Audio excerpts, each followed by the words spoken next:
Mafia Podcast, yo, this raw. Rob, man, Ryan taking over the mic. There are few sports and the stories ignite. Rocking the house, we're taking flight. Turn it up now, let's amplify. Podcast moving, reaching to the sky. Crank up the volume, here it's reunite. Join the ride, we won't deny. G'day guys, welcome back to the show. We're your hosts. I'm Bakes. I'm Sarge. And I'm Kroppy. And we are the Bearded Mafia. And we are episode 76. And we are joined by our sponsor, our good mate, and a local to the show, Todd from Jackalope. How you going, buddy? G'day, boys. How are you? We're good, mate. Tremendous. Nice. Good to have you back on. It's been, Yeah, same. I think from memory, it's been 8 episodes. Funny enough, because Oh, wow. last time. Yes. Yeah. Jeez. yeah, sounds about right, yeah. On 69th. 69. Yeah, that's right, Yeah. Just not sure Jeez, I why thought that we stuck. had you on again. Not sure why that stuck with me, Jesus. but there we go. And tonight's episode is let's get on the sauce with Todd. Oh, Because he's going to tell us all about his sauce that he's just brought out from Jackalope. yeah, I really wish I'd actually brought some. Let me just I'll text my son. Hang on a second. I'll just get Bring them it in. some. There you go. I've got one here. For everyone. Hey, there we go. I got I've tried the other two, and I thought I'll hold this one off, and I'll do a live taste Finger test. Finger dip. Oh, Yeah. make sure you I shake haven't- the make sure you I shake the haven't shit had it. out of it. It's the only one I haven't tried, actually. Yeah. I wish I reckon the Mac Daddy sauce lasted a good 7 days. That was it. Oh, wow. Jesus.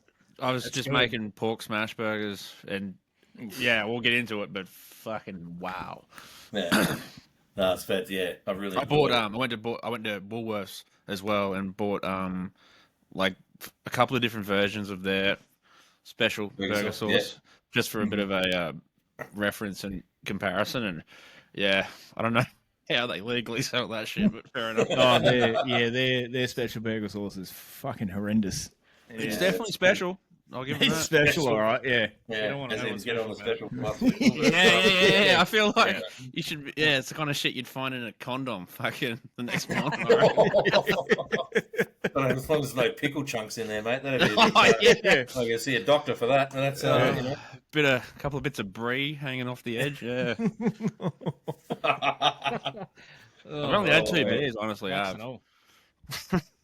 Yeah, no, I appreciate that. I appreciate that. I had a bloody butcher, Anthony out of Wamuran, yesterday actually, because I was sort of talking about the sauce, and he's like, "Oh, can I just buy a bottle of each first to try it?" And I'm thinking, "Oh, yeah, all right." So, he bought a heap of other stuff and sent it off, and then he rang me yesterday, and he's like, "Oh, you put this tone on." He's like, "Mate, like I've tried that sauce," and I'm thinking, "Fuck, here we go," And he's like, "And it's fucking sensational." Well, this I'm just like, "Oh, you prick." He's absolutely winding me up. But Yeah. he sat there and he goes, "That the Mac Daddy, he reckons he just got hot chips from the shop next door, and he was just bloody dipping that in bloody hot chips all day." So it's the feedback's been. Are you going to amazing. be stocking it at Wham? Out at Wamuran? Yeah. Yeah, he's got. I've sent him up 2 boxes of each out at Wamuran Country Meats. Okay, cool. That's only So 15 minutes down the road from me, so that'll be good. is Yeah, it really? there, and I'm in Woodford, so just outside of Wham, about 15 minutes. So yeah, so that'd be good. Yeah, nice. Yeah, so he's been a stockist for a while now in terms of the rubs, but and he obviously also stocks the ironwood, all the ironwood charcoal and that sort of stuff. And Yeah, I've seen. Yeah, and he does your rubs as. Oh, well, that's the first thing I noticed when I went in there was his barbecue rubs. yeah, so he's got the rubs. So we stock the ironwood charcoal there, the ironwood pellets, all these wood chunks. We're distributors for Fire Slap, so we've got all the bloody Insta-Read probes and all that sort of gloves and all sorts, mate. We stocked him when he first started. We just gave him everything, and then He's done well yeah. there, actually, since Yeah. he moved from. He was up in the shopping village, and then he's gone down near the IGA there, and yeah, he's Yeah, really expanded well. he's a good bloke. Funny, I've never met him, never been there. So my business partner Steve sort of goes out there and delivers, and I'll just take the phone calls, mate, like an office biatch. And, Yeah, no, sometimes it's better that way. Yeah, I think, yeah, well, I don't know. Like, obviously, I've dealt with him for a while now. It'd be nice. I should probably, jump in the car and go for a drive, and then I'll bloody come see you, mate.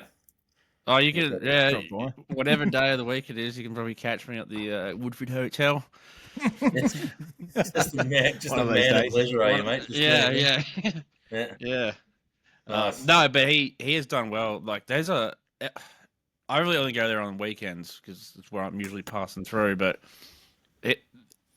there's like I'd say 7 to 8 staff working at one time. Then they've got a really big like meat selection. So they've got their dry age fridge, yeah, pork section, chicken section. They've got like a game fridge as well, like emu, buffalo, and all that stuff. Like, yeah, from where he came from up the road, when he rebuilt down there, he expanded 10 times as big now. So yeah, he's doing well, and it's good for the area because apart from his butcher, we have other butchers, but no one stocks like barbecue gear or that type of thing. Yeah. If you want barbecue gear, you have to travel another 45, 50 minutes to Bunnings or Barbecues Galore or something like that. So it is good. Sporting the big green shed as well was probably not what you want to be doing, but No, and Barbecues Galore as well. Like they seem very expensive. Like there's nothing in there that's just, I don't know. Could be the day and age of me trying to find bargains, but they just come across as expensive. they're quite hamstrung. Like they're franchised, but they do national deals and then allowed to stock certain things. And we've stocked a couple with Ironwood with some bits and pieces before, and they have to kind of hide it because they're like, oh, I'm only allowed to get this brand of probe, or only allowed to get this brand of thing. They're like, oh, we want this one because it's better. So they'll grab it and they'll just like put it, it's almost like the bloody, like a vape shop, they just put it under the counter. And for, for people that know that, oh, I've got this for you as well. So, but I think that's frustrating. And that's why you have this issue with price because, they're hamstrung in terms of trying to be competitive or trying to get, different products and stuff like that. They're basically saying, okay, you can have a franchise, but you have to stock this, this, and this, and you're not allowed to stock this. And, just being uncompetitive. I noticed that with like I suppose taking for example pellet smokers, they're all Traeger. Yeah. You won't find Pit. You won't know I don't know if they've got another brand that they stock there, but like they're heavily Traeger, and even just a couple of other brands like I think it's Pro Smoke, like they're like the charcoal brand. Like they only, and obviously this might change store to store, but my local one only sells the one brand of charcoal. Which, charcoal's charcoal. Some of it's good, some of it's shit. But yeah, I have noticed that they must be under a sort of I guess, I don't know, contract or something. Yeah. And it's they just have this certain supply. So we've been able to sneak into a couple with a few different things. But it's interesting to talk about Traeger. Like we've got a Z grill down in the shed, which is pretty much like a no frills Traeger, but it does everything we need it to do. It's a fraction of the cost. So That's what I mean. I think the cheapest Traeger is still $1,000 more expensive than the most expensive Z grill. Yeah, You know what I mean? And it's I checked half them the out size. when I got mine a few weeks ago, and I went to Barbecues Galore, and they're all Traegers except for they got one. They had one there that was like a cheaper brand, more like a Pit Boss. I was like, I think I know the one you're talking about. Hawk, something Firehawk or something shit like that. Yep. It looked like a pretty flimsy piece of equipment. Yeah. But How'd you find the Z grill? Their next step up is fucking like the cheap Traeger, and it's like, well, wow, okay. Even loving the Z grill. It's heaps good. Yeah, he's a good bloke too. So he's contactable, and the bloke that owns it and brings him in, he's contactable. He's good for service and feedback, or he was when we needed him. I don't know. Mick's still pretty good. I've even had phone calls from him at 9:00 at night when I've had an error code on my panel, and he spoke me through it. I'm like, holy fuck! Like mid cook as well. Like I've just jumped on the Z Grill's Facebook group and be like, I'm having issues. Has anyone had this trouble before? And he's on there straight away. He's like, flick us your mobile number and I'll give you a call. I'm like, fucking unreal. Like, best customer service I've had. Even when I bought it, right? It comes up so I put it in the cart, went on to the next bit, and I put in a package. So I got a couple of other bits and pieces with it, accessories. And then it comes up with another screen. There must be a fault in the system where it's like, oh, do you want to add this pack? I'm like, fuck, I thought I just added it. I'll add it again. and then I paid, and I just realised after I paid that I'd added it twice. Oh, okay, So yeah. I emailed them straight away, and I got an email back within 5 minutes that it was all reversed, and I got the notification while the phone was still in my hand that the money had been returned. Yeah, it's unreal. I was hey? fucking like that. That was, and I'm talking. It was like this time of night. Yeah. I think that's something that's good for repeat business. You know, if you look after your customers, and you know they'll stay pretty loyal. As like, you know, Matt, you'd know all about, you know, customer service and being good to the people that are good to you. It's Yeah, absolutely. fucking, yeah, it goes a long way, and it leaves a good taste in your mouth too. Like, especially when something goes wrong, and like your initial reaction's like, "Fucking piece of shit," you know, why is it not working? And when either the owner of the company or the importer reaches out to you personally and helps you through it, it's like, oh nah, yeah, good company, good fella, but yeah, no, it's good. Rarity these days as well. It's interesting, and I feel like I've talked about you boys about this before. But maybe I haven't, but it's years ago when I was in steel industry and so on, we did this thing on customer service and perception of customer service, and it's interesting. First thing you say is, "Oh fuck, it's gone wrong" or whatever. So there was this company and they did this study on customer satisfaction, and they did it through a restaurant where people went in. And some people sat down, had a meal, everything went great, right? No issues at all. Paid the bill, off they went. Some people went in, shit went wrong. It wasn't dealt with well, you know, and then, you know, off they went. And then there was ones where they went in and shit went wrong, and the restaurant went out of its way to fix it and obviously make everything okay. And they found that the highest level of satisfaction, you get a higher level of satisfaction when something goes wrong and is fixed really well than if nothing went wrong in the first place. Yeah. So, Yeah, and it's quite funny. Like, I remember watching that going, "Oh, so I should fuck up everything and then fix it." Is that what I'm hearing? Or because that's basically what they're saying. But I'd like to see if that goes further, because if that happened every time you ordered, you'd probably get sick of it eventually. yeah, you'd probably get a bit sick of it after a while. You've only got a rate of about 1 or 2 times that you could do that, I think. I reckon you go, let's just sit there and go one hit. But I find that interesting because I think I'd agree with that, and the idea that, you know, if something's gone wrong and someone like really goes above and beyond and said, and I've tried to do it occasionally.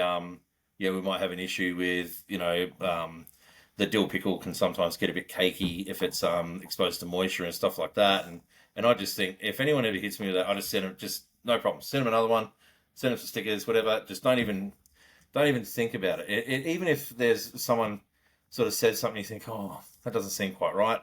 There's no point arguing with a customer. Yeah, you just fix it. Just fix it, send it, and you know, people are generally feel pretty good about it. So there's just no point arguing the point, if that makes sense, because you know you can't win an argument with a customer because they can win by fucking off elsewhere. Yeah, that's right. Yeah. But yeah, that's So, get on to the sauce. I've got them now. The sauce. Hang on, shit. I'm going like this. I've got them, but I realise I'm on this really thin screen. There we go. So it's No, it's all right. You're nice and wide right here. Oh shit. That's all right. You probably should put that away. Need to see what's in the background, mate. Yeah, I know. When it opened up, I'm like, All right. shit, put that away. I can put this away. No, how long did the process take to get the sauces? How long was the process of getting your sauces up and going? And all that wow. sort of Okay, so this one here was the very first sauce I made when I was catering. So the Carolina, so I was doing a pulled pork, Carolina burger and Carolina pulled pork, and I made this. So this is like 2015, and it's the same recipe as then. And then this bad boy, about a year later, I started doing Reubens. This is like 2016, catering and Russian dressing for that. And then about sort of 6 years ago, when I joined up with Steve and we were doing catering under the Ironwood Barbecue banner, I created a burger called the Mac Daddy, which is like, it was like double brisket, pickles, white onion, lettuce, and you can see where we were going with that. Mhm. And I just thought it was a funny play on words, the McDaddy. But so I've thought about releasing these sauces for the entire time, so sort of 10 years. Yep. The Carolina's, I guess, a bit simpler because it's a traditional barbecue sauce, easy to make, and then in terms of the pH and so on, it's fine for long life. Yep. Both of these so the Russian and the McDaddy were both mayo based, and I think we spoke about it last time in that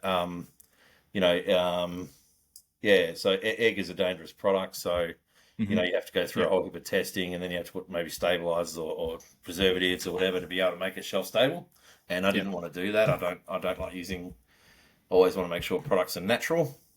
So so once I sort of got onto it, was it meat stock?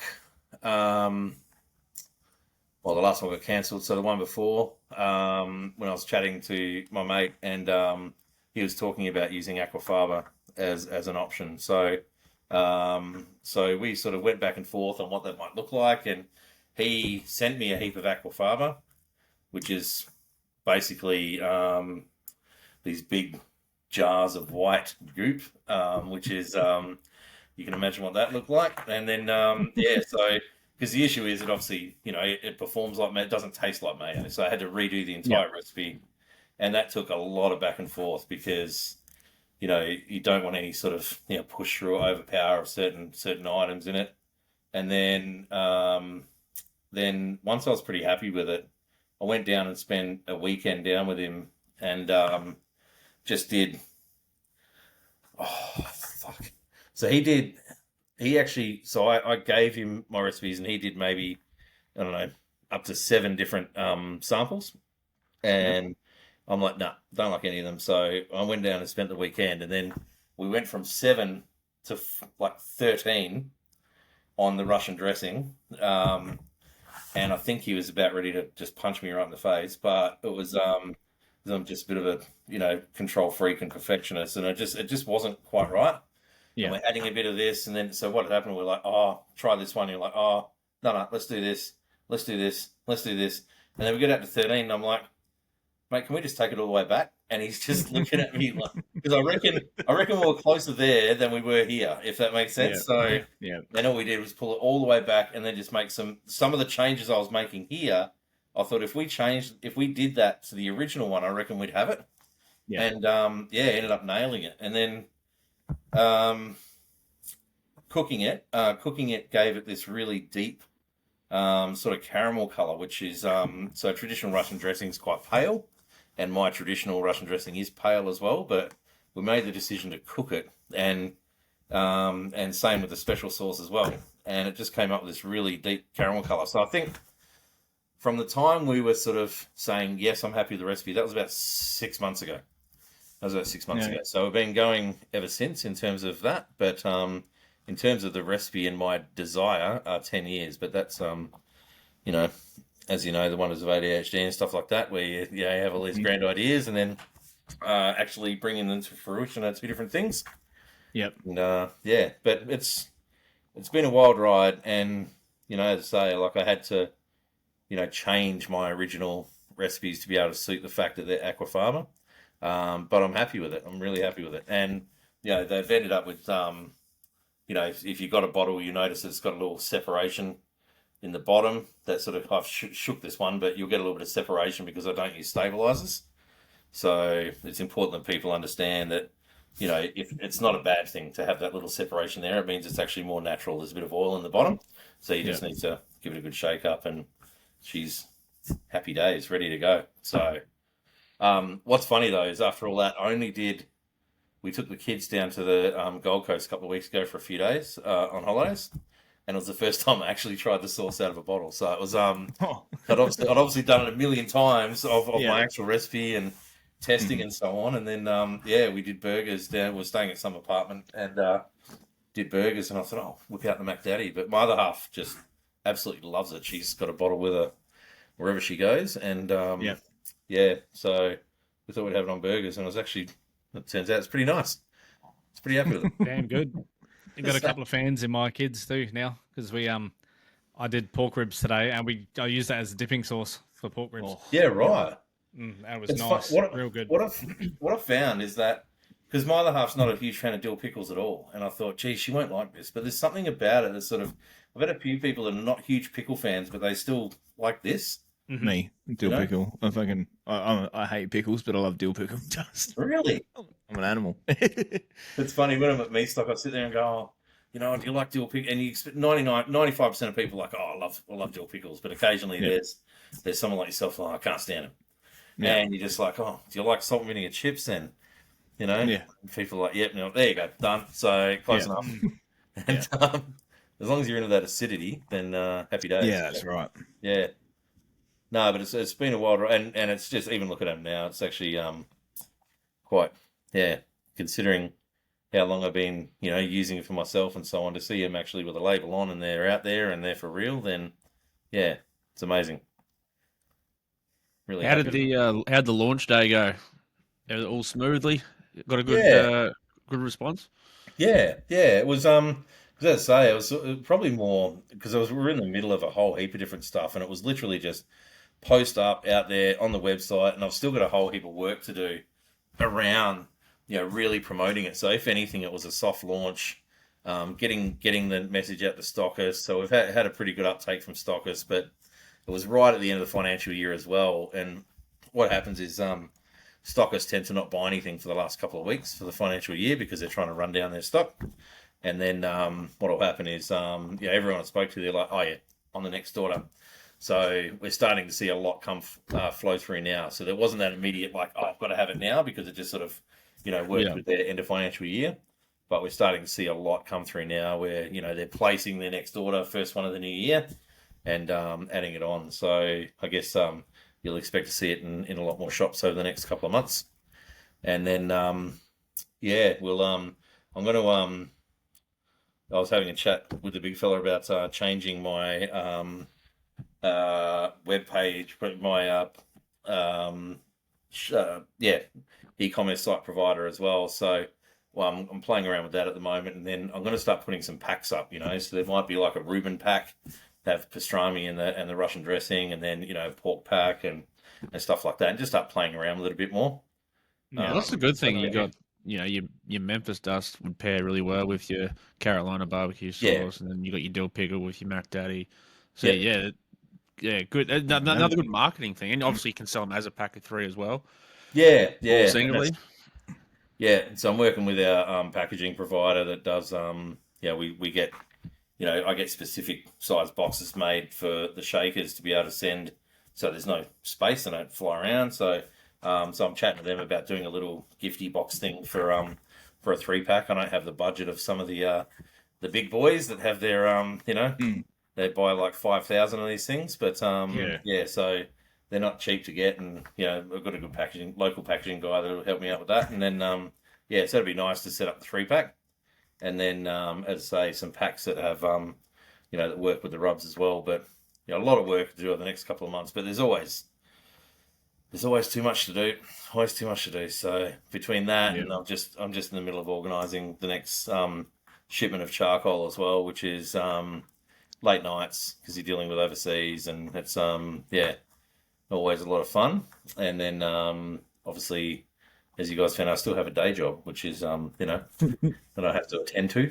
So never enough hours in the day. Time in the day, let alone the week. No, there isn't enough time of the day. It's fucking bullshit. Days go too fucking quick. Oh, and then even like The weeks go now. quick. Yeah, weeks And go months? too quick. Yeah. What are we, halfway through the year? That's Yeah, fucking July, frightening. like, we're heading towards the end of July already. Closer to People Christmas start than, making Christmas plans soon, and so first person to mention Christmas to me, I'm gonna knock the cunts clean out. I reckon. I got too much in between. My son gets married in November, so I've got to go do that. That's So that's and then my daughter's moving from Perth to Melbourne, so that's exciting. So I can have have her a lot closer than she was. So it's that's in August. That's next month. Shit. So that's you'll have plenty of time in September. Won't be much on the telly. fuck. Yeah, fucking hell, I'll be able to come help you move if you want. So will I. You know, it's funny. We're all pretty free. We said that we weren't going to talk about footy, but it's hard not to talk about the shit elephant in the room, eh? Fuck out. I hate my team. I did say At the end after Port played Carlton a few weeks ago, I'm like, fuck, we should have had Todd on this week. Well, at the end of September, I'm off to I'm going to Vanuatu for 5 days, and Yep. I remember looking at the dates. I'm like, fuck, it better not be grand final. Why would I even worry? Why would I even? Like, seriously, like, yeah, it's all free. It's all free. Yep. It's fine. And I'm with you. well, you know, August will be free as well for me because the team I coach as well. We've just had an absolute shocker, absolute shocking year. So it's You reckon Carlton's going bad? You want to try? Yeah, but that's all right. We're in the wrong division, so they did grading and they we had a couple of close win and 2 close losses, and they thought, oh yeah, they're in the right place, and then they dropped some teams from a division down, dropped the worst teams below us down, and then we just started getting smacked. Wow. And they pretty heartbreaking for the kids, but they they wouldn't make any changes because they change us, and then everyone else puts their hands up, and so we've just had to wind up and get an ass whooping every week. So this weekend we're a chance. So hopefully we'll add to the 1 win we've got in under 15s footy. There's always a few aberrations after the first few weeks of grading, and there's always a little bit. A lot of clubs are a bit cheeky. They actually they sandbank, and so they'll sit there and if they start in the grading games, they play four grading games and they count, the points count. So what they'll do is you start getting a bit too much, they just pull off their best players, they'll put the full, swap the forwards and backs, try and make it as close as possible so they don't get, pushed up a division.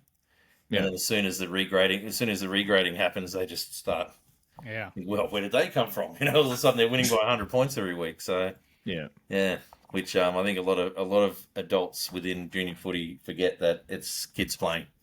Yeah.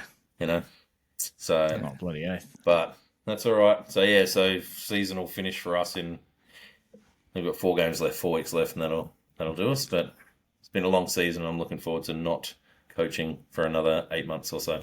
So yeah, and then obviously no finals for anyone. No finals for anything. Yeah. Anyone or anything. No, I'm looking forward to not watching my team anymore. I'm just pulling out the mercy rule. Actually, I haven't watched their last 3 games. I'll just wake up the next morning and have a look at the results, and I'm like, yeah, okay, fucking losers. How many games have they lost? Have they won one since the last time we spoke about their win-loss ratio? Yeah, it was last time we spoke. They were sitting 8th or something. Carlton or the Cows? The Cows. The Cows. They've I'll get it up now. I believe they're 4 in a row lost. Jeez. Oh, lost 4 in a row. That would have been about the last time we talked about it too. Oh, so form, yeah. 3 in a row. So very, very bad stat. 112 points conceded in 3 games. That's not it at all. Oh, that was second. The second worst points against in the league. Titans When we were spoke the last time worst. too. Yeah. They're now the worst now. Yeah. Wow. The Titans were the worst. Minus 163, and the Titans are minus 156. Fucking hell. Jesus. And That's for a some huge reason, the Cowboys differential. are still sitting 12th. I don't know how. Fucking hell. Well, Well, Brisbane Lions are still up at That's the moment. huge. it's it fucking. FYI. Before I forget about it, just going back to the sources quickly. I know it's still probably early days about the barbecue sources and stuff, but have you got plans to enter them into that yearly barbecue awards category for? Oh, with Stuff like I think it's Stock, Barbecue yeah. Alliance and stuff. Yeah. Yeah, so they have to wait for meat stock to roll around and not get cancelled, I guess. So it's Yep. yeah, no, I think I will because I've entered the rubs before, and roast was a finalist. It was only about bloody a month after I released it. I chucked that in. That was a finalist, and obviously the rub won best chicken rub in Australia. So which is funny because I made it for lamb, but it's obviously become an all-purpose, and I entered it in every category. So it's won best chicken rub, and it was a finalist for lamb and a finalist for all-purpose. So, and definitely, yeah. I think what's interesting is getting back to Whammy. What he said was what he loved was the fact that they're different, like they're and that's really what I've tried to do as well. Like I think, most of the sauces that you're seeing out there on the shelf at the moment, it just follows a fairly tried and true recipe of, that sort of smoky, sweet, that, barbecue sauces and so on, or, and I just thought, like even the Carolina, there's a good hit of vinegar in it. I'd I was probably, gonna say the first yeah, thing I noticed was the hit of vinegar, but also I guess texture. Like a lot of barbecue sauces you find can be yeah, really thick, yeah, whereas this is more of I guess not watered down, but sort of a thinner sauce, yeah. which what I I like. will, I will say the next batch will be a touch thicker. I think from my personal taste, I think it's a little too thin. Yeah, So yeah, and this is the problem when you're small batching. So this, and funnily enough, I might go, because it took seven batches to make this batch, if that makes sense, because we got so many yeah, bottles done, so we had to do it 7 times. So yeah, unfortunately, there'd be minor, because I'm not a massive factory. There'd be actually minor variations between each one of those, but yeah. we stick to the recipe, and it's obviously close. But I did find when I opened, I'm like, oh, it's a bit thinner than I would have liked. But so the next time we will just cook it a bit longer, and it'll be slightly thicker. But yeah, I don't see.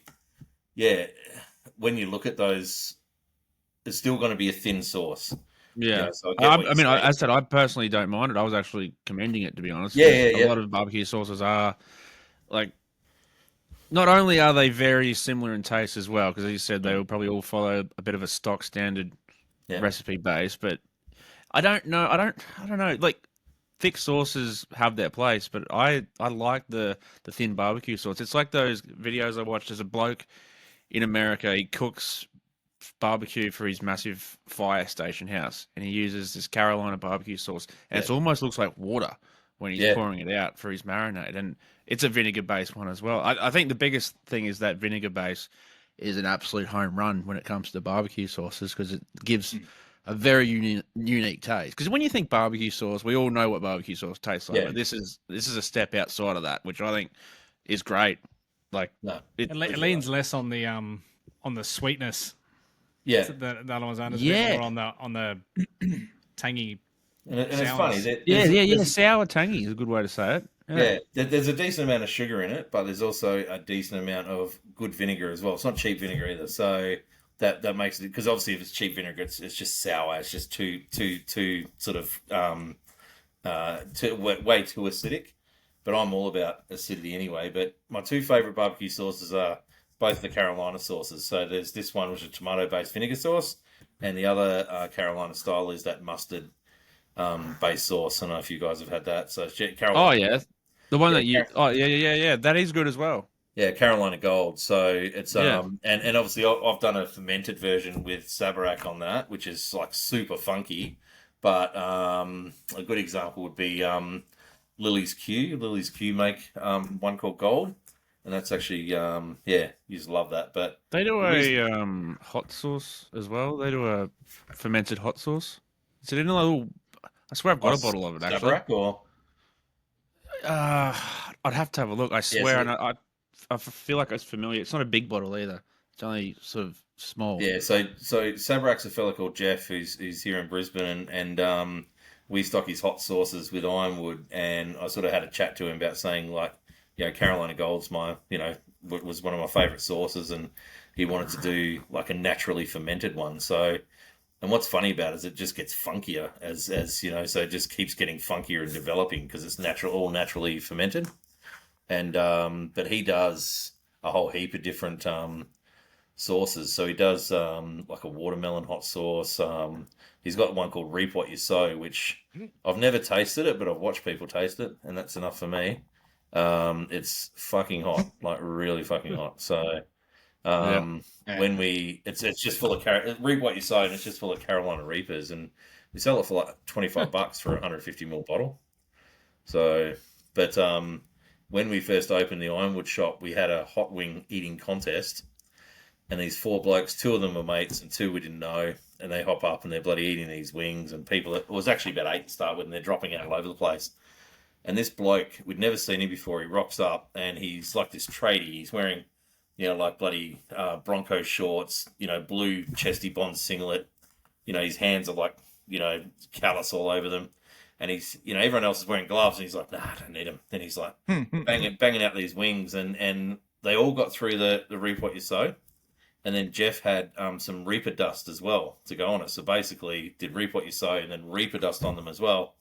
And he's eating it, and you can see they're all crying. And all of a sudden, he's just like, so he's, and all of a sudden he's like, and like, holy fucking shit! Jesus. Like, so it was just like reaper straight in the eye. And we're sitting there going, "Fuck, did we get the disclaimer here? Did he sign a disclaimer because he's about to lose an eye?" They were sitting there flushing him out, and I'll tell you what, he didn't. Funny, he didn't quit. Quit. So he, but we managed to flush out his eye. But anyway, look, sorry, I'm dribbling shit again. But his, so Jeff, bloody hot sauce. But the one thing that gets, so he does one called the miso. It's a miso hot sauce, which is one of the best things I've had. It's so hot. I was like, someone please. As soon as he laughed, I thought, he knows. Anyway, so it's a Japanese miso sauce, miso, and put it on your eggs, put it on your sausage, clearly. But have it on eggs, change your life. It's one of the best sauces I've ever had in my life. But so he was a good dude to collab with and do that. So maybe that's, if you got a hot sauce, it might be a Sabarac. So yeah, I'll have to have a look because it sounds very familiar. It was only I'll have to have a look. I'm not when it comes to like sauces, especially buying like seasonings. I feel like I've tried a lot of barbecue seasonings in my time, but I haven't tried a lot of sauces from barbecue companies. Like I've always I'll usually just dry rub everything, and just I don't really use sauce that much in my barbecue dishes. So, and when I do buy sauce, like I'm guilty for this, I'll put my hand up and say, but I buy a lot of sauce from Woolies and Carl's, whatever's just cheap barbecue shit, to throw in pork belly burn-ins. So, and it was one thing I noticed with the buying a sauce that's been in the works for however long. You said 10 years you've been working on it, really. So a lot of time and effort's gone into it. And as I said, using the Mac Daddy sauce, I did smash burgers. I actually used pork mince instead of beef mince because I've been loving the pork mince lately. And just replicating a McDonald's cheeseburger, burger cheese, patty, lettuce, pickles. Yep. And I bought 2 bottles of burger sauce from Woolworths. One was the Woolworths brand, and one was, I believe, Praise, or is it Praise or Pay? Anyway, and it's just, they're just a very you can just tell they're a very mass-produced artificial taste on them. Like, there's honestly, it actually tastes like the jar sauce you buy from Woolies tastes like Macca sauce, and that's probably an insult because that's probably probably tells you you need to know. But that's what happens. They've just got a squadron of food scientists that just sit there and they'll reverse engineer something, So but they don't reverse engineer it in the way that So if they grab this, they could. They're food scientists. They could reverse engineer it, but it's going to be like a chemical version of it, if that makes sense. So I think, I don't know if I've talked about it. When I first started looking at doing the sauces, I was having a chat with a food additives company that make rubs for a couple of different unnamed companies. And, and if you look at the ingredients list, it's got all bloody rice flour and this additive and that color and fucking, things that aren't food. And, and I was having a chat to them about sauces, and because I knew they were making some sauces as well, and I said, I want to make a vinegar sauce, and they're just like, we don't use vinegar. And I don't know if I talked about this, and they sit there going, we don't. Yeah, they're like, we don't use vinegar, and I'm like, well, why not? And they're like, it's too expensive. And I'm saying, so what do you use? And they're like, we just use water and ascorbic acid and colouring. I'm like, fucking, this is. So it's not even real. It's not. So it's not even. Not even to the point where they don't. It's not even vinegar. So what they do is make a version of vinegar that is a lot cheaper, and and it kind of tastes like it, but then they're like, oh, it's not quite vinegar, so we need to add this, and then we need to add this, and we need to add that, and we need to add this color to make it look like vinegar. And what I've found is when I've tasted the sauces of this company, what they make for these brands, it tastes okay at the start, but you just get this chemical aftertaste at the back of your tongue, and it's just not quite real. So yeah, and I just thought, well, as soon as you said that, I thought, if you can't even use fucking vinegar, like, we got no hope here. So that's and that was the challenge is that, to be able to make a sauce, it's got to be shelf stable. It's got to be able to sit. It's got to have like 18 months to 2 year shelf life, because obviously I need to stock it. I need to send it to a stockist. He needs to stock it. Then it needs to go to the consumer. They're going to put it on the shelf. So it needs to have that amount of time attached to it. And that's why a lot of sauces have a lot of preservatives, because they can cheat.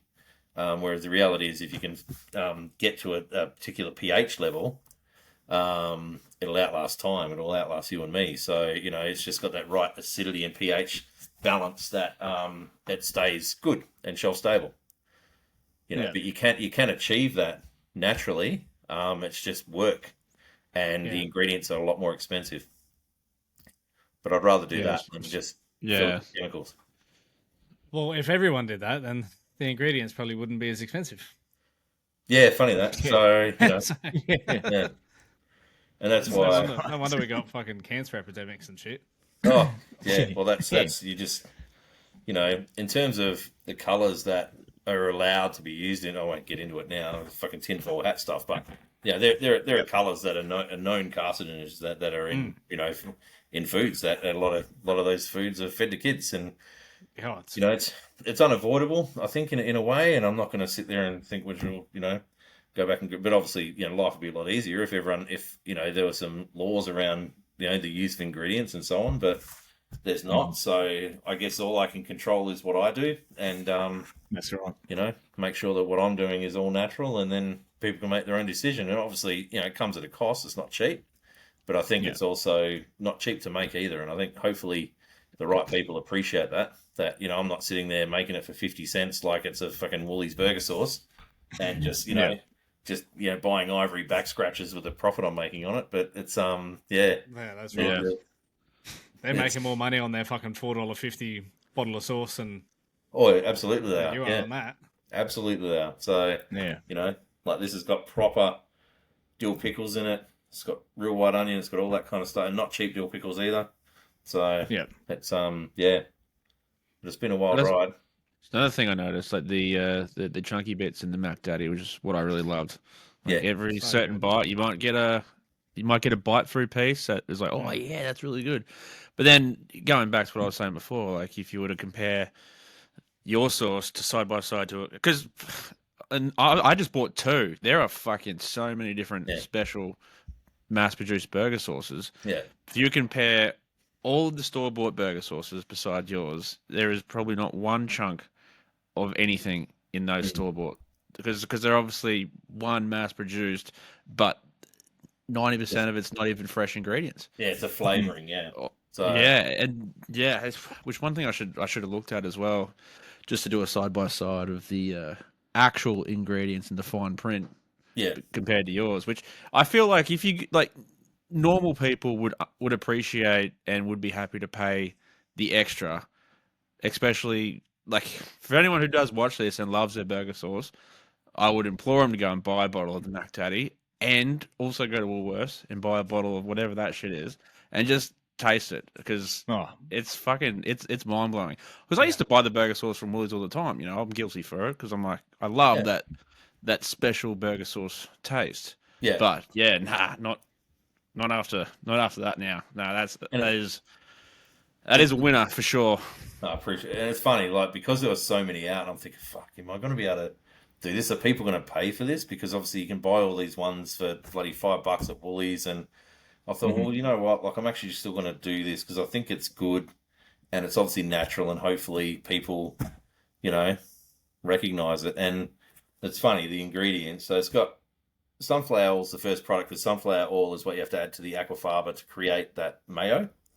if that makes sense. So sunflower oil, fresh tomatoes. So we use fresh tomatoes. Don't even use tomato sauce or anything like that. Dill pickles, fresh onion, aquafaba, vinegar, lemon juice, sugar, mustard seed, salt, garlic, onion, pepper, and turmeric. That's it. So there's nothing, no colors. This is natural ingredients and Yeah. natural spices. Yeah. So no colors, no preservatives, no thickeners, and so many sauces have those stabilizers and thickeners and all that kind of stuff, and it's Acidity regulators.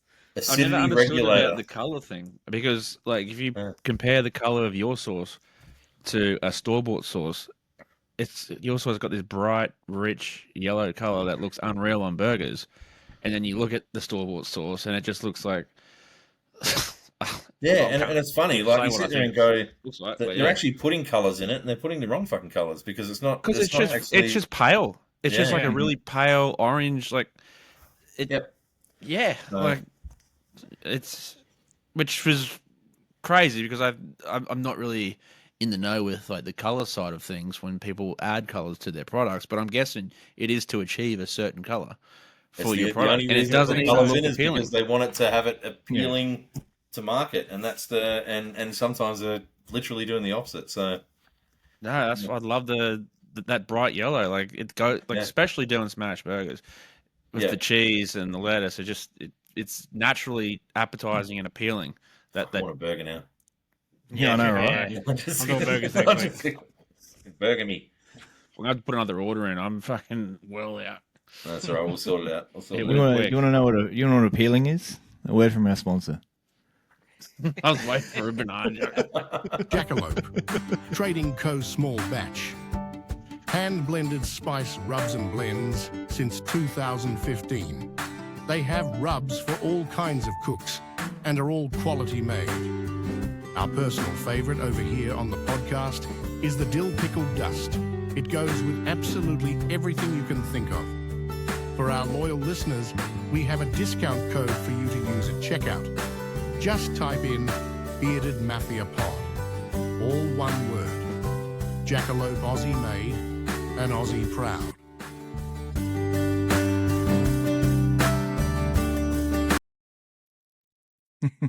And sauces. Oh, and sauces. man. So And sauces now. We have to add that in. that Just do a code. That voiceover. code And is sauces. and sauces. Don't forget sauces.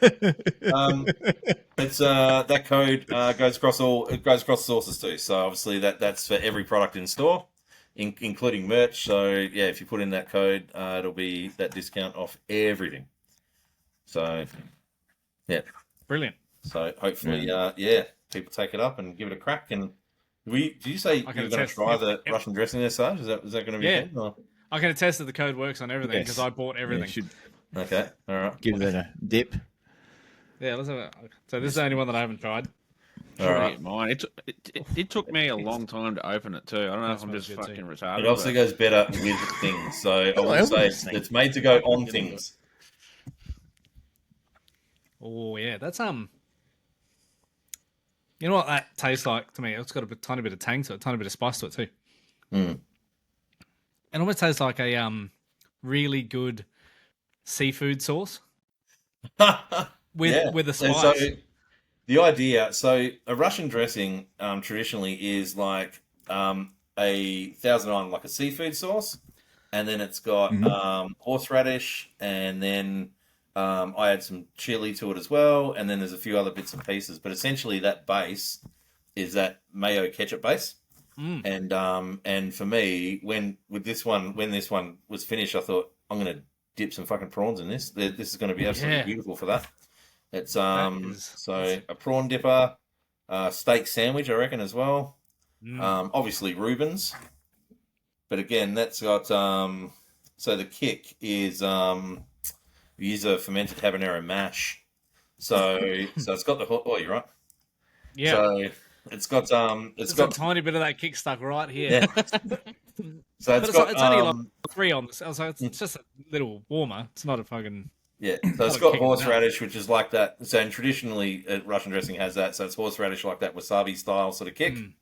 And then I add a bit of extra heat as well and it's not hot, But I didn't want to hold back on that kick either. So if you're going to go and drink a cup of it, yeah, it's probably pretty hot. But I think, when you put it on, good Reuben's obviously got, the pastrami, the kraut, the pickles, the Swiss, and then all it does is just sort of cut through with a bit of heat and a bit of acid, to sort of cut through it.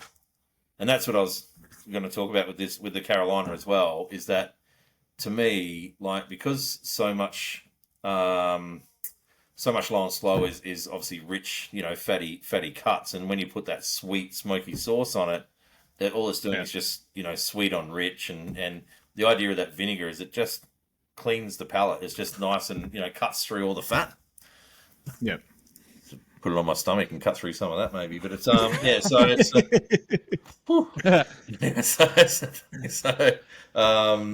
that's the idea. Like, I always try and have an element. You notice that all of them have some acidity to them, because they're all designed to sort of cut through rich meat, if that makes sense. Well, I noticed when I did the ribs today, and I did a recipe where there's a lot of butter in there and brown sugar and stuff, and I spritzed with Coke, so it was a sweet recipe, but I glazed with the sauce, and the end product was like a real good balance. Yeah. No, that's nowhere near the sweetest, stickiest ribs I've ever done. Yeah. They were sticky, but really well And balanced. so you just finish in that sauce, and it's yeah. Oh, there you go. So you'll have to do a pastrami, and which didn't you do a pastrami? Yeah.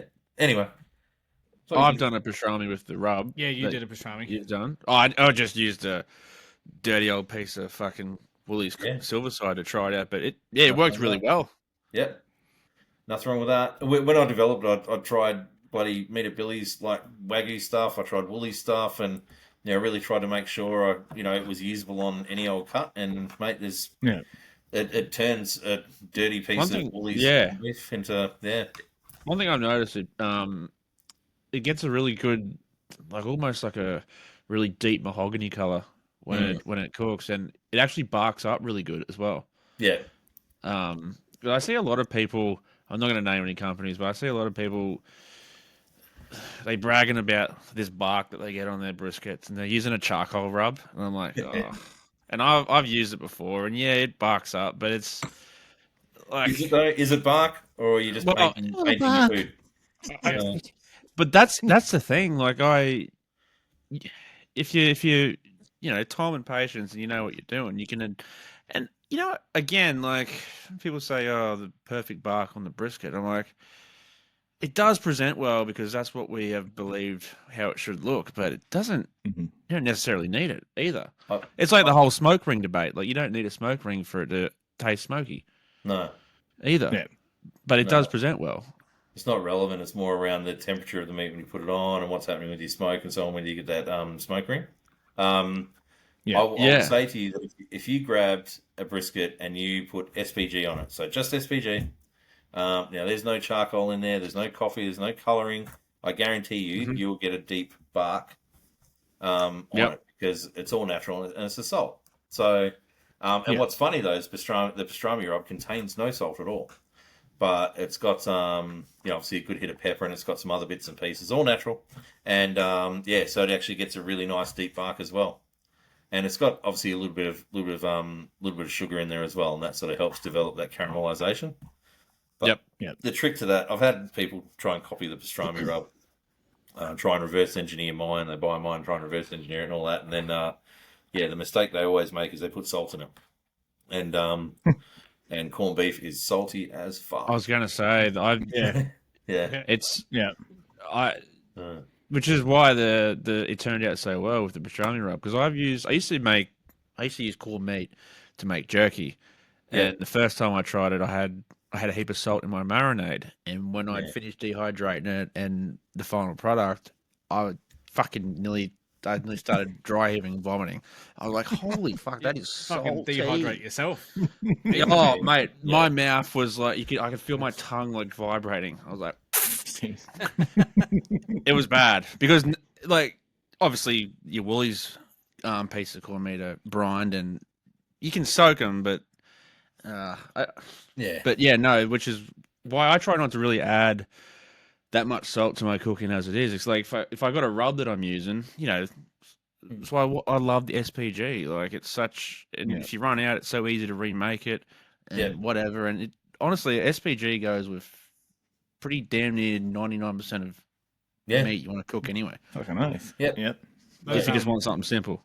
Those Woolies corn silver sides, they are pumped to within an inch of their life, full of brine, and then they go in a brine bath as well after. Yeah. Oh, mate, they are. When you can feel them when you pull it out of that plastic. It's like plump. Place I used to work, we used to do the corn silver sides for Drake's and Foodlands. Yeah. We had a massive corning room there, massive pump, so it's like a massive conveyor belt. Massive piece of meat goes in, all the needles drop down, and they also had a hand pump, but like it'll go in this big, and she'll come out like this, like yeah. I watched a video on that the other day. That was on. I reckon I seen the same video, and someone in the comments was like, they're pumping it full of water so they can charge you more." I know. I commented on that same video. I'm like, "You fucking idiots! Like, have you never seen a corn silver side made?" I just couldn't fathom. And look what they're doing to our food. It's like, fuck, they've been doing this for fucking years, mate. So we're working at Meaty Billy's and obviously hand pump it all and so on. But I found I don't even the Woolies one. I don't soak them. I just rinse it. Just hold it underwater for a good sort of 5-10. Yeah. Just give it a good rinse and try and get off all the surface brine. And I'm not sure that sitting in water is really going to leach out the brine from the middle of the bloody meat. So I've tried it for 48 hours when I was doing jerky, and honestly, it's still fucking very salty. Yeah. So I just stopped using salt in my marinade and just use the natural saltiness of the brine. I've got a fucking life to live, Kroppy, so I'll just sit there and rinse it for 10 minutes and then go for it. I don't want to. It's a waste of time, I think. Like, absolutely. You can get that slime off and you're good to go. I'm nowhere near organised enough to think on a Wednesday I'm going to fucking do something on a Saturday, and therefore I should stick it in water now. So, no way. Not a chance. Yeah. But it does the job. And it's funny though because it's interesting you talk about the injection, and obviously that's different because it's corned beef. But I don't know if you've seen I'm starting to see moisture infused meat on the supermarket shelf. And when I lived in New Zealand for 2005, 2010, and they were moisture infusing everything, and it was a wild time because you look at this nice juicy steak and then you put it on the grill of the pan and it just stews in this, all this liquid just comes out. It's almost impossible to get unless you're putting it on an open grill. Almost impossible to get any kind of crust on it or anything like that. So I have noticed there's a bit of that. I reckon they going do on. that with their mince as well. We used to sell it. When I was working as a salesman, we used to sell moisture infused stuff, all pork.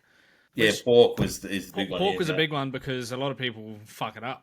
A lot of people cooking in the kitchen, they don't buy pork because they dry it out. Yeah. So they moisture infuse it, and then you can't fucking dry it out because it's got that much water in it. It's not funny. And like, I'd had it. I'd eaten it. I remember I used to go to these like convention things, and they do a big presentation, do a big cook up, and you'd get a whole bunch of freebies to take home. So that was lovely, and it tasted okay. But I mean, once again, even the words moisture infused, it gets people. It always got you thinking like, what are you doing? Well, it sounds kind of uneasy, doesn't it? This is like inserting water. Yeah. But as I see it more in pork, and you're right, because obviously pork loin, get that wrong, and you basically just have almost a chalky paste. It's powdery going on. Pretty dry. Not a pleasant experience. Nothing's going to save you from that. And then, but I guess moisture infused stops it. But how then do you get a bit of colour on it or whatever? It's just on a stew pan. You have to put it on an open grill, which, let's face it, is how you should be cooking all your meat anyway, I guess. So it's that is the worst when you put it in the pan and you look back 2 seconds later and it's swimming. You're basically steaming it You're at that point. boiling it in there. Sit there and it comes out like a grey colour. Keep everything out of the pan. Looks like some cunts just scraped a kneecap from an elephant. Fucking. Shit out. Sit there. What's my foreskin doing in the pan? But it's Rumple foreskin. Had topical, mate. Fantastic foreskins. You see that story? Fantastic foreskin. It's hilarious. I only found out about that when I seen Rob's TikTok today. Actually, It's so fucking funny. Google that, kids. I learned Jesus, something. You might get a treat. So I haven't talked to my kids about that, funnily enough. And So when I first saw it, I'm like, what are they talking? Because I didn't see what it was. I just seen the Fantastic Four thing, and I'm like, oh great, Xavier's gonna want that. And then when Sam showed me the thing, and I looked at it, I'm like, oh my god. Yeah. As soon as I read it, I'm like, oh wow, I didn't think this one through. It's been a good Imagine 30 the seconds, I marketing reckon. thing. Yeah, that's well. What could you do? Like they're known as skins, Fantastic and Four it's the skin. Fantastic Four, so there's not much you can do about it. You're talking about You shop imagine them sauces. alive. You're talking about shop barbecue sauces, boys, and I reckon we could talk about ones that are okay by me. So I was going to say obviously- that. Do you have a favourite? Well, obviously, we dead set go through a bottle of Worcestershire sauce. We've spoken about this Worcestershire sauce a month. Yes. I actually grew up on the Eater barbecue sauce, the maroon bottle with the yellow lid. Sorry, Yeah. No, I it's know got that. the sort of So Like, we looks like a basket weave or something. looks around like a there. basket weave on it. That's Yeah. the little Yeah. fake plastic basket They're the weave. ones, yeah. And so we now I have a bottle of that in my fridge at all times. And the one that I was thinking about the other day, and I was thinking, fuck, it's been ages since I've had it, and I've got to try and Woolies had it like right down the bottom of because I'm standing there going, how do they not have this?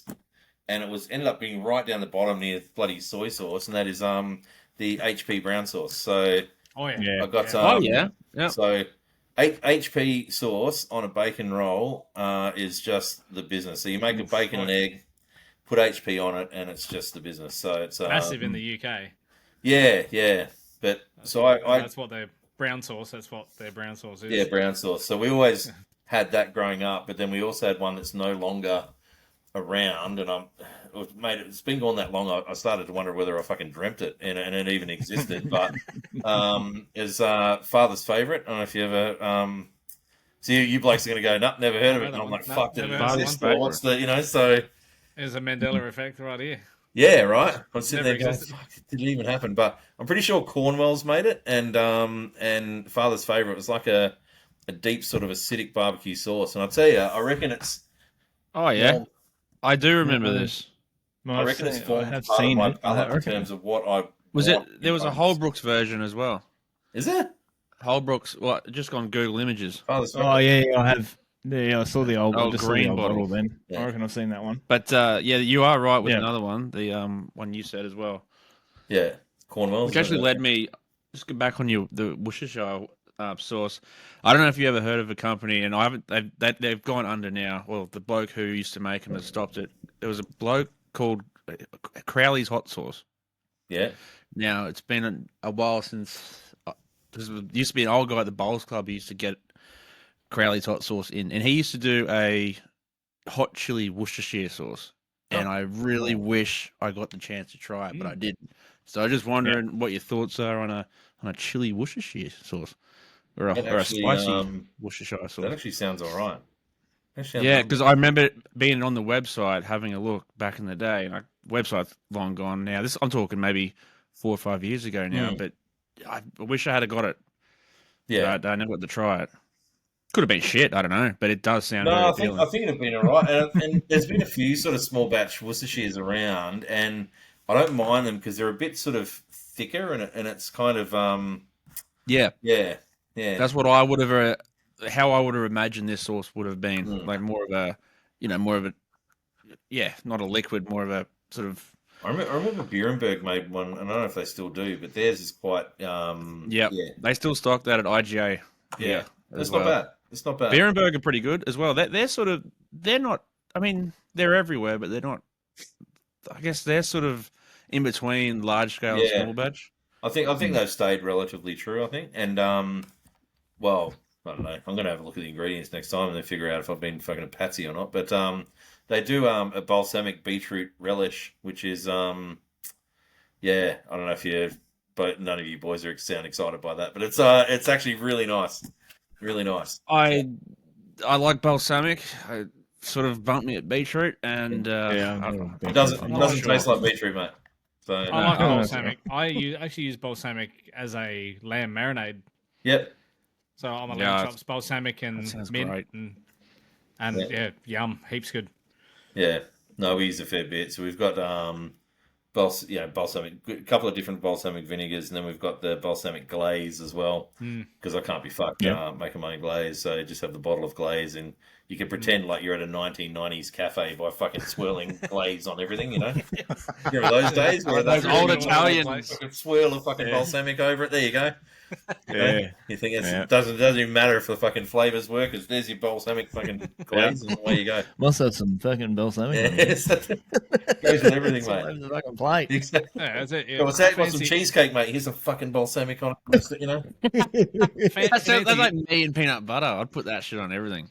Yeah, fancy Yeah. salad's just a bowl full of rocket with balsamic in it. exactly. Yeah. Honestly, I could literally chop up a whole cucumber and just fucking eat it with balsamic. I think as far as vegetables go, fresh cucumber, fucking like I love it on a sandwich, like in a salad. Like when I go to I haven't had a pub meal in ages now, but I always get really shitty when they skimp on the cucumber. I'm like, fuck, it's the only reason I got salad, not veggies. You sound like the oldest fucking cunt scumbags. going. I'll tell you what. Yeah. if you take your- Where's my cucumber? Where's my cucumber? See? I'm at the RSL. Yeah, Penrith RSL, by the way. if you, Penrith RSL. It's with tea a and cappuccino. But yeah, no, like balsamic is another one of those. Like, if I don't really eat that much salad, I don't know if you can tell, but like I'll just get a bottle of balsamic from like Woolies or whatever, Yeah. And drink it. and literally, honestly, probably could. The barbecue shot. well, apple cider vinegar's, shot of that's good for you, mate. Good for your gut health. So it's Oh yeah, that sounds good. to give you an idea on my history with acidic foods. Like when I was a kid, if we had a barbecue, and this is when the father's favorite come out because he needed it because my dad's fucking steak was just like well done. It was just like this piece of, it was like jerky, and then because it was like this thin barbecue steak, and then he'd take it just so it was literally like a rock, so you'd have to put father's favourite on it. But he would make there's two things. We'd make a salad. They'd make this salad dressing, and I don't know how to make it, but it's got mustard and it's got vinegar and it's got all that creamy. I don't know. It's really hard to describe, but you'd know it if you tasted it. Growing up in Kalgoorlie, every fucking parent made this thing, and then the other thing he'd do is he would grab onion. So he'd sliced onion, sliced tomato, and sliced cucumber, and just bang it in malt vinegar with some sugar. Just That's soak the my shit mum's out of it. go-to. And So my mum's go-to salad. Yeah. Like, everyone bring yes. a salad, and we're like, yeah, we know what mum's gonna bring. yeah, The vinegar with the so I'll tell you, tomato, onion, lettuce, and bloody. yeah.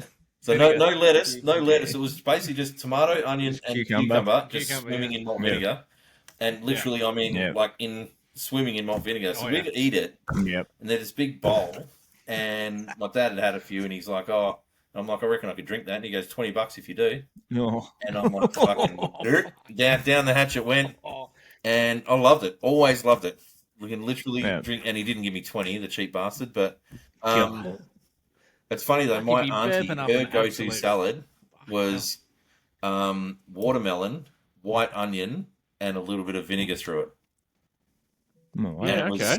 It was actually outstanding, like properly outstanding. It was, the weirdest thing ever, and I'll never make it. There's no reason for me to ever make it, but I do have a memory of it, and it was pretty good.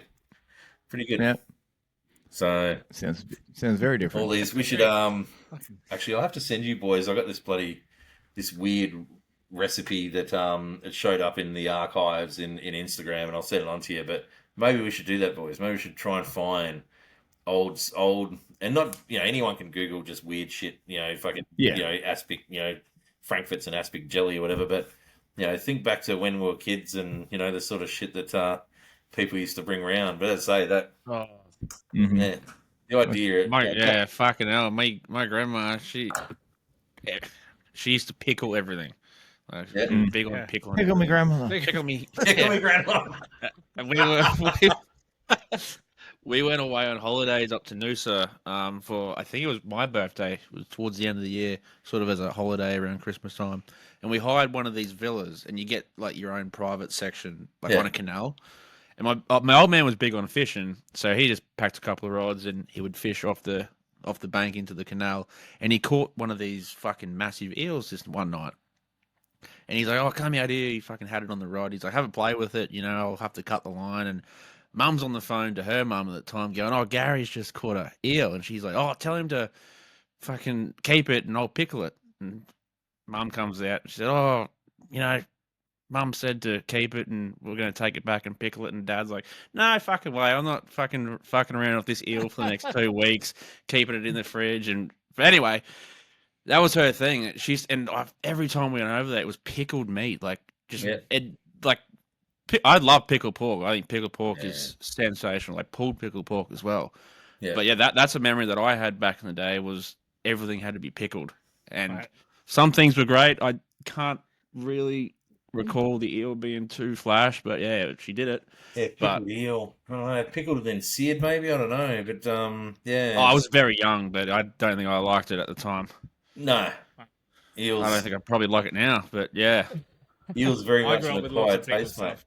So, Yeah, I mean, I love seafood, but it doesn't taste like seafood. I'll give you the big tip. So it's, no, that tastes like broken dreams, but it's it's. I don't mind Japanese style where they've they're glazing it and brushing it and it's done over charcoal and because obviously they're doing a lot so it doesn't taste like eel anymore. So it's yeah. That I love one's called octopus. eels. Like, Octopus was good. I love and pickled octopus, mate. Pickled ocky. Yeah, that's what I'd love to do, pickled octopus as well. Yeah. Like, but yeah, I just remember the eel being like the equivalent to catching like a dirty freshwater carp or something. Yeah, just an absolute bottom feeding I piece grew of up shit. with pickled everything seafood, like because my uncle Rod, he used to, he was a big fisherman and lots of shellfish and everything. And we grew up always jars of crab, cockles, razorfish, in the fridge all the time, and sitting there eating jars full of pickled cockles. Like, fucking hell. Mm-hmm. just a method of preserving, right? So it's pretty much, to make sure nothing goes to waste. Where now it's obviously everything's plentiful, and you go get your bloody fillet from the shop or whatever, and away you go. But we'd So no, we didn't have fishermen because obviously it's 4 hours to the nearest body of water in Kalgoorlie, so there's no fishing. But we'd have yabbies. So in yabbies with white vinegar and fresh white bread would just be absolutely outstanding. It was such a good time. Butter and something about seafood. It just wants vinegar. One last thing on the sauces too. Yeah. Before we get too far away, one sauce that I fucking hate, and I want to get everyone's opinion on it, is hammered into me as a kid because we had a lot of corn silverside.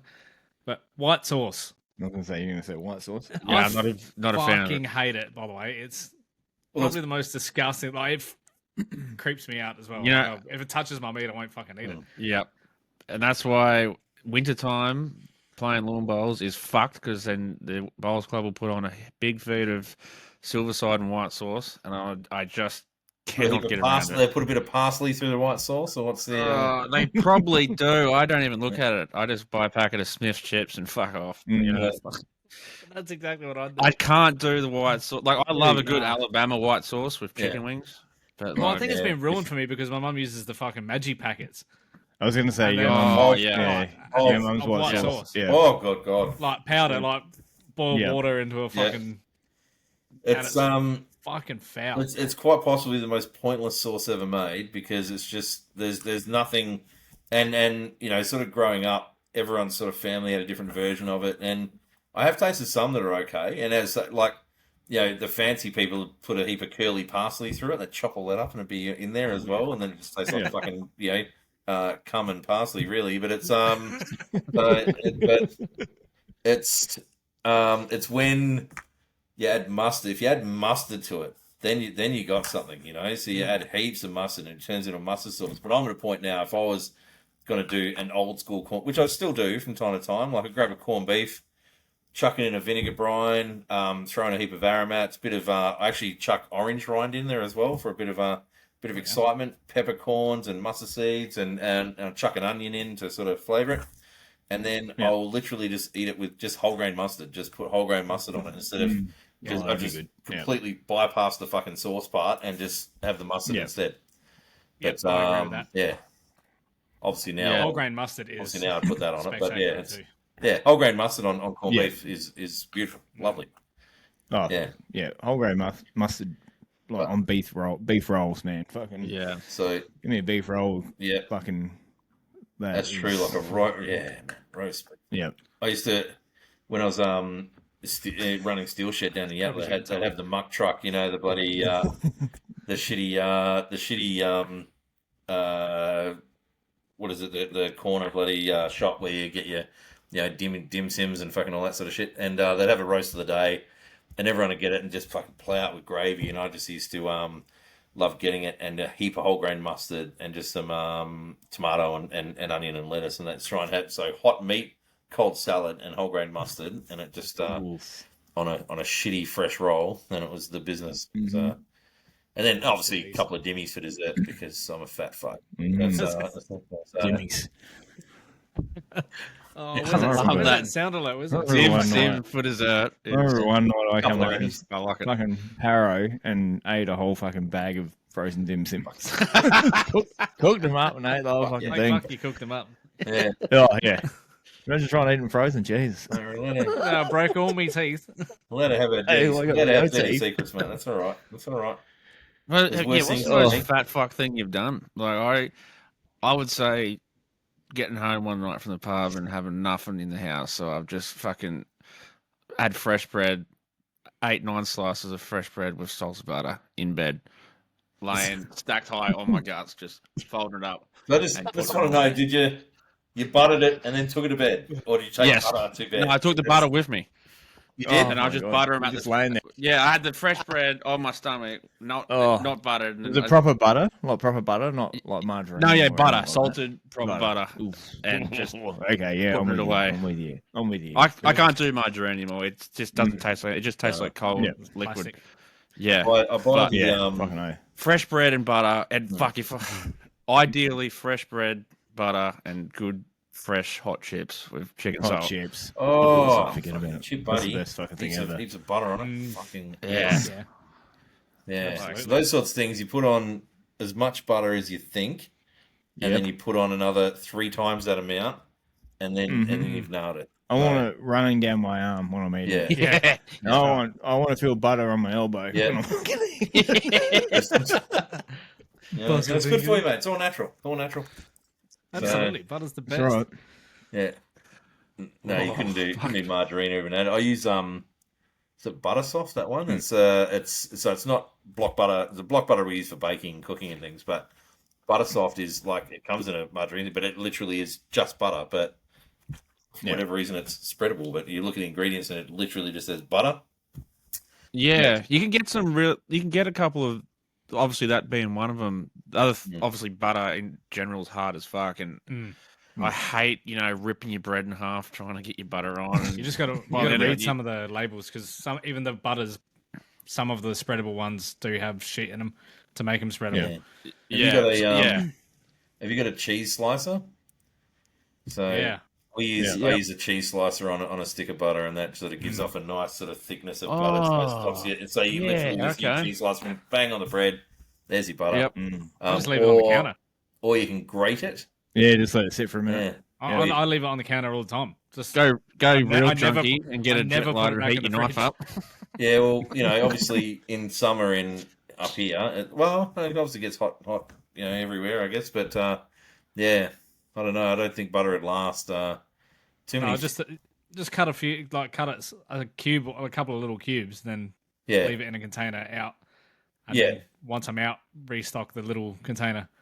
Yeah. Yeah. Just leave it on the counter. Then it goes in 2 days, whatever. So It's not a bad idea. Doesn't last. Like if long. I'm When are they baking. gonna fucking invent butter in a can? Just fucking spray it on. mate, I reckon they would have butter in a can it exists. in It America. exists. It's got to be in certainly not America. butter. Yeah, in America. Surely. Fucking It's certainly not butter, but it's called butter in a can. Yes. Yeah. I Oh, can't yeah, the believe it's cheese not in a butter. can shit. That. Yeah. I can't believe it's not. I butter. remember recently looking up that what do they put on burgers, like American burgers? What cheese do they put on American burgers? It's not even fucking proper cheese. Oh, the Oh, plastic it's like stuff. plastic Yeah, fucking the- orange the, cheese. the yeah. orange, the orange cheddar that they use is like a fucking. It's a Yep. byproduct of when they Yeah. make cheddar. Well, during the bloody Oh, man, can craft they do singles, anything? Yeah, I know. Craft singles, like you'd take off the plastic, the thin plastic wrapper, and if you microwaved it, you're like, "Fuck! I thought I took that wrapper off," but literally, it forms. It's like it grows another wrapper. Yeah.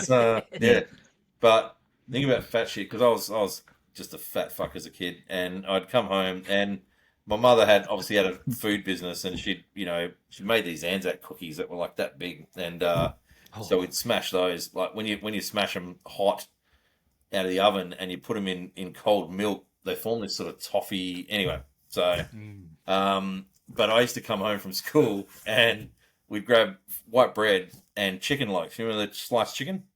So yes. And we grab this fresh white bread, and you're gonna judge me after this, but it'd be like slice of chicken loaf, slice of plastic cheese, slice of chicken loaf, slice of plastic cheese, slice of chicken loaf, slice of plastic cheese, heaps of pepper, and then microwave that motherfucker.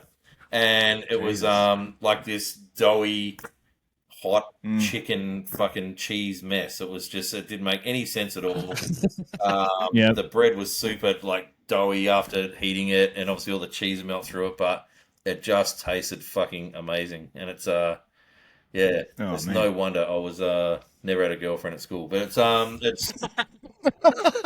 yeah.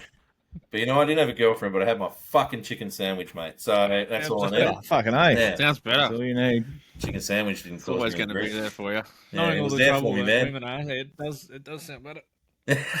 Yeah, no, I'm thinking about fucking a loaf of Devon now and some Marty sauce and fresh bread. Yeah, see, again, shit tons of butter. Yeah. Shit tons of butter on that. Yep. Yeah. Tomato sauce. Get a bit of cracked pepper, man. Bit of crack, because we're fancy fuckers, right? So you can't just have that that's right. Devon and tomato sauce. I reckon nowadays I'd do some fresh cucumber on it because I fucking love my cucumber for that extra crunch. You can't, okay, so I'm going to put it out there. Cucumber is okay to be eaten when it's been soaking in vinegar and becomes fucking pickles. Other than that, it's just not a thing. So I'm such a fucking whore for it. I don't know what it is, like fresh, like ham and cheese tomato sandwiches, and I've always got to have I like that crunch.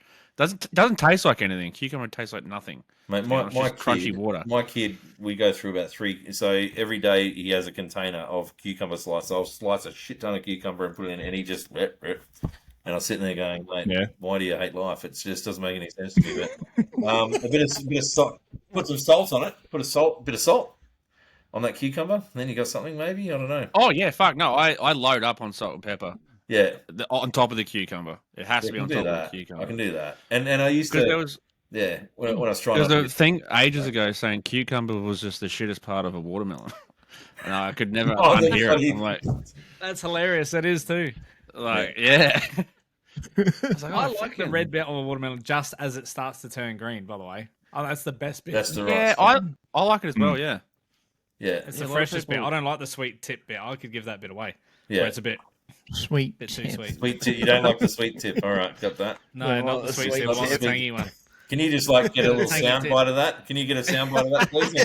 I like the sweet tip. I like the sweet tip. So anyway, when's the cucumber rub coming, Todd? Mate,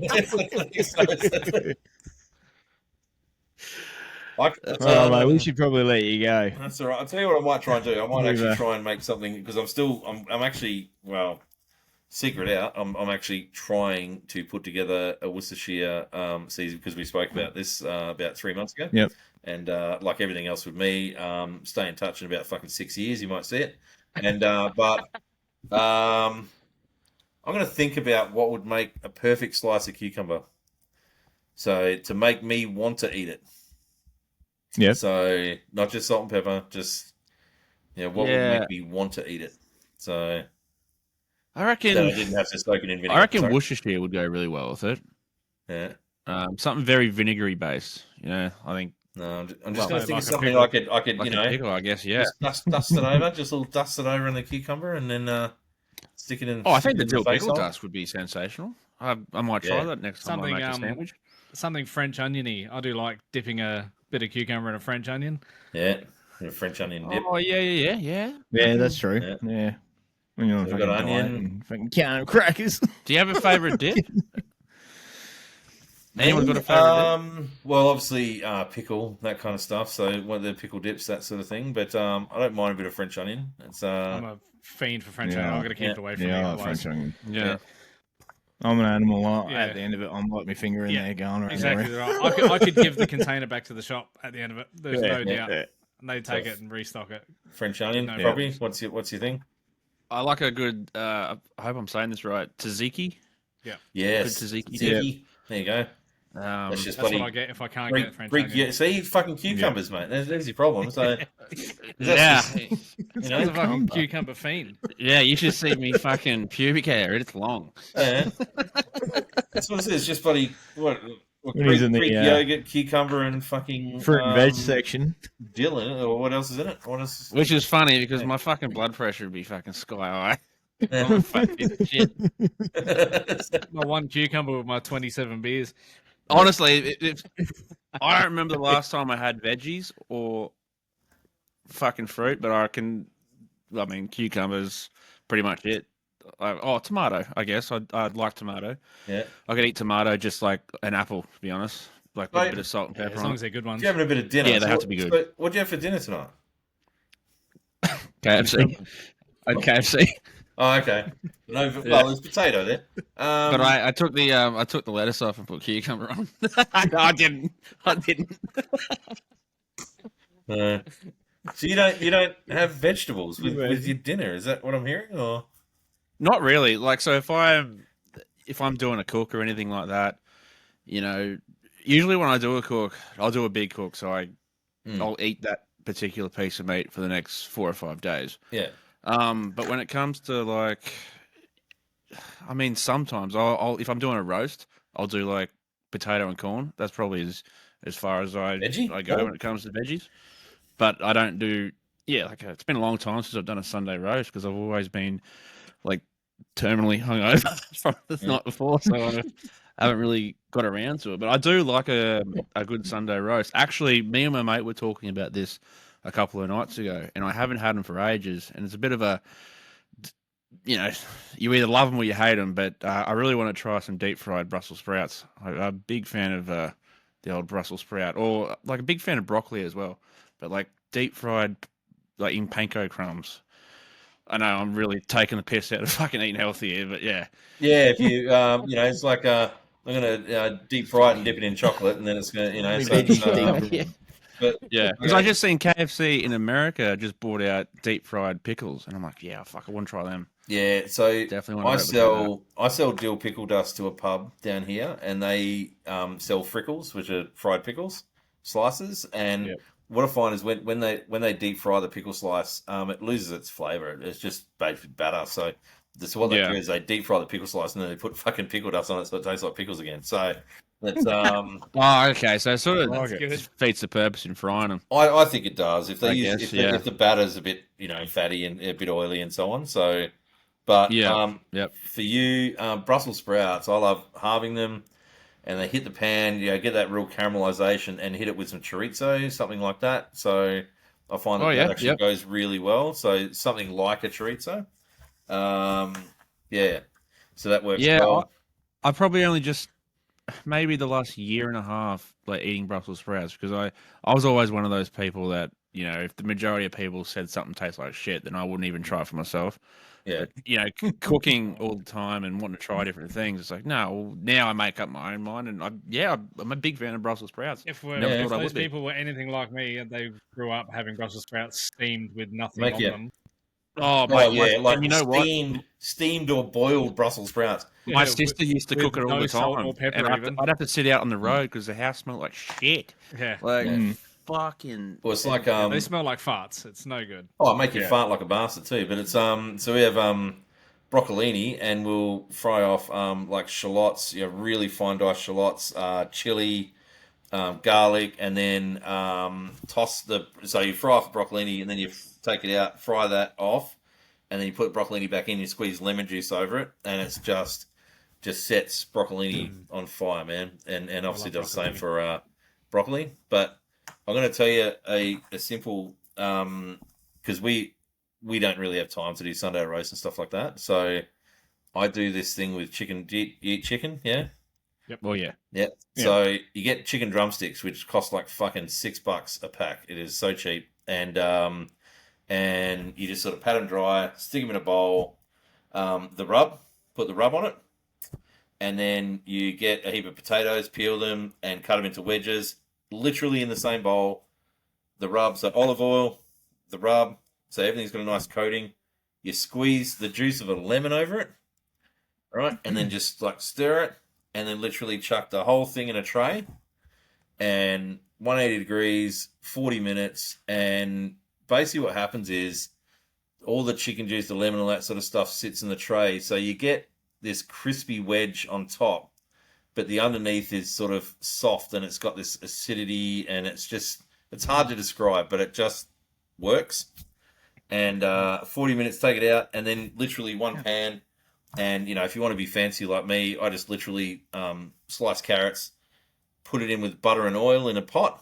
And then when it's, just let it sort of stir, hit it with a bit of honey and a heap of pepper, and it's honey, pepper, carrots, man. It takes like fucking 3 minutes, and it's it's easy. But that chicken dish, we'll do it. We'll do it every week because it's just easy. It's literally, 3 minutes of prep, 40 minutes in the oven, and you're done. And the carrots you can just do, it takes fucking 5 minutes at the end, and that's it. So you can have a roast. It's still roast. You're roasting, man. You're roasting meat. That sounds good. I do drumsticks like every week. So I'm giving that You could probably mix it up as well with a bit of fucking cucumbers. I reckon, So I reckon for you, Kroppy, I'd suggest that, if you want to get some cucumber, what you do is you get that chicken and the potatoes, you put it in, you get the cucumber, and you shove that right up your fucking ass, and then you just keep cooking, and then you'll be good to go. So, yeah. It's good use for your cucumber. Instructions unclear. Chicken All right, boys. Got these drumsticks up there. That's what you want me to do. Both hanging out. Oh, that's good. I reckon that's a decent spot to wind up in it, mate. What do you reckon? You know, cucumber up your ass. We're about to Subscribe for more. The next episode. Join our Patreon to see what. Yeah, I was going to say, if you get a Patreon going, mate, you might end up with a fucking cucumber up your ass, and that's You're on Patreon. Just stick around. Yeah. See what happens. So we're going live. Oh, it's black. All right, mate. Thanks for coming on again. Yeah, no worries, mate. Anytime. As a ripper. Anytime, mate. It's You know good to that. get So on the sauce. yeah, hope to see you guys soon, and I'll drop you a line. I can't wait for my fucking. Yes. I bought some fucking shampoo, mate. So I'm ready for that. Yes, can't. It's probably sitting around like a weirdo smelling my own fucking beard, but that's all right. So That's what I do most of the time. yeah, nice, Yeah. easy. Thank you, boys. All right, mate. Thanks for coming on. See you next time. All right, guys. We'll see you all next week. See you later. Cheers, guys. Bye now. Yes.